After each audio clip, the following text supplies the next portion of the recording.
That means it's time to talk to the National Party leader, Christopher Luxon, as we do, same time every week. Good morning, Chris. Great to have you on the show. Morning, Ryan. How are you today? I'm very well, thank you. Corporate welfare, you're calling it. So the government's giving a bunch of money to some big businesses to sort out, reduce their emissions. You say this is a bad thing. Why?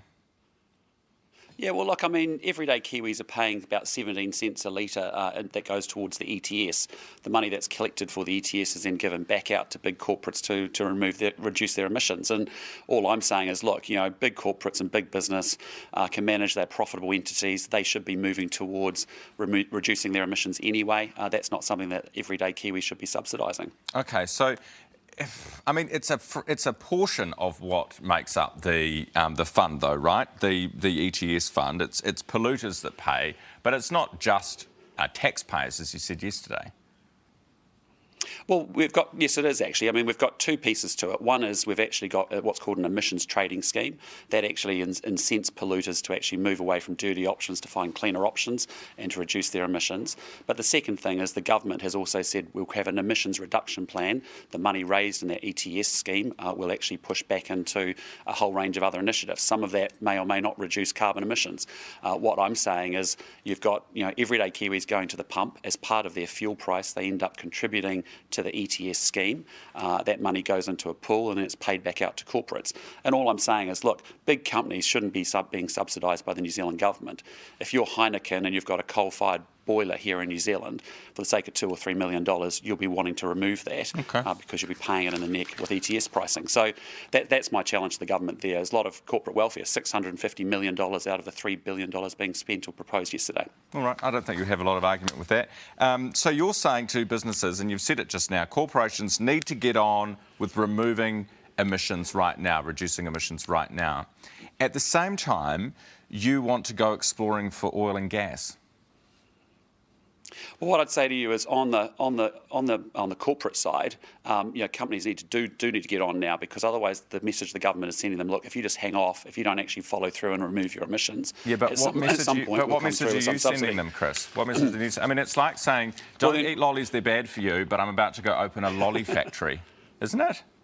I can tell you, if you're a board of a major company, you want to make sure that you are removing your emissions in order to do good business. That's a really important thing to be doing. Yeah, but what message are you sending? Don't wait around for the government to subsidise and underwrite. But who are you to say you guys need to get on and reduce your emissions, and on the other hand say I'm going to go exploring for oil and gas?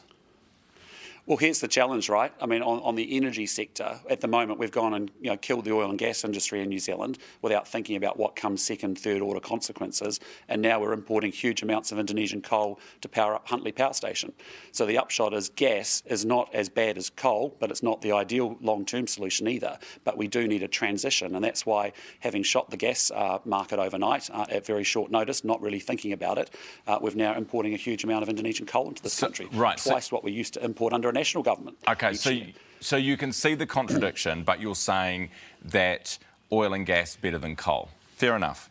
We're being pragmatic about it, Ryan, which is fundamentally saying, look, we don't want oil and gas in the long term, I agree, but you don't go kill it overnight and then go to a worse carbon problem, which is importation of coal. So we actually need the gas as a transition in order to get to full renewables.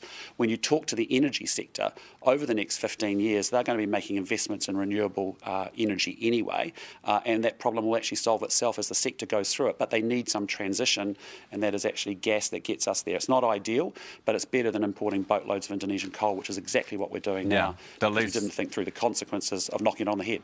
The least bad option. Very quickly, you know the EV thing. Do you know how it actually works? Like if you've got an old Subaru and you want the 10 grand, who's going to check that you've actually taken it to the wreckers? Do you know what I mean? Or do you get the money when you get the EV? Look, honestly, Ryan, you've had 5 years to get an emissions reduction plan together, which is what the government's had. They come out with that as a signature announcement yesterday. There was no detail about income. There was no detail about how it actually works. There was no detail about types of cars. All of it, until we see the detail, we don't really know what we're talking about. And so, it's classic Labor. Launch an idea, have a PR, make a big announcement, and no detail, no follow through as to what the actual detail is. Umadala Atai is an Afghan interpreter who has volunteered for the New Zealand Defence Force, and there have been 3 very senior, high-ranking New Zealand Defence Force staff who have said that was the case. Yet we're not letting him into New Zealand, and this is a case that you've taken on. We know this story. Has there been any update? Has Phil Twyford reneged and said, yeah, we're willing to accept the testimony of our own people? Well, actually, it's a really sad case because just recently they've had a second rejection of their case, an application to come to New Zealand.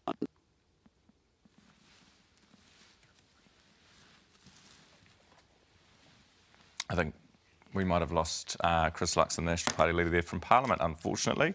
But the case that we were talking about is Amadullah Atai. He's an Afghan interpreter. His brother is here, his family is here. I think we've got Chris Luxon back now in Wellington. Chris, we did cut out there for a second, but you're back with us now. You were describing the case for this Afghan interpreter. Yes. I mean, it's a case of a family that actually supported our defence forces on the ground in Afghanistan. They were able to come out, with the exception of the brother. The 3 big senior defence people on the ground said, look, he did help us. He was really very important. They wrote letters to the minister saying so. And now they've had a second rejection of their case, saying that they haven't got evidence, that he was verifiable evidence that he was employed by the NZDF. Well, the reality is the defence force on the ground is saying he did help us. He was really instrumental in that. We should let him into the country. And yet we've now had a second rejection, and unfortunately the family's saying there's no right of appeal. So, I think we've got to do the right thing here. This is a good family that helped us. We know that they did. There's evidence of it on the ground. We should let them in. Yeah, I 100% agree with you. I think it's disgraceful that we're not, particularly the promises that we made at the time.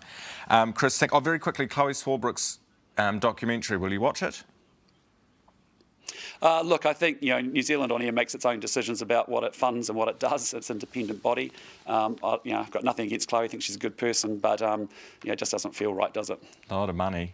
Any of your MPs you'd make a doco about?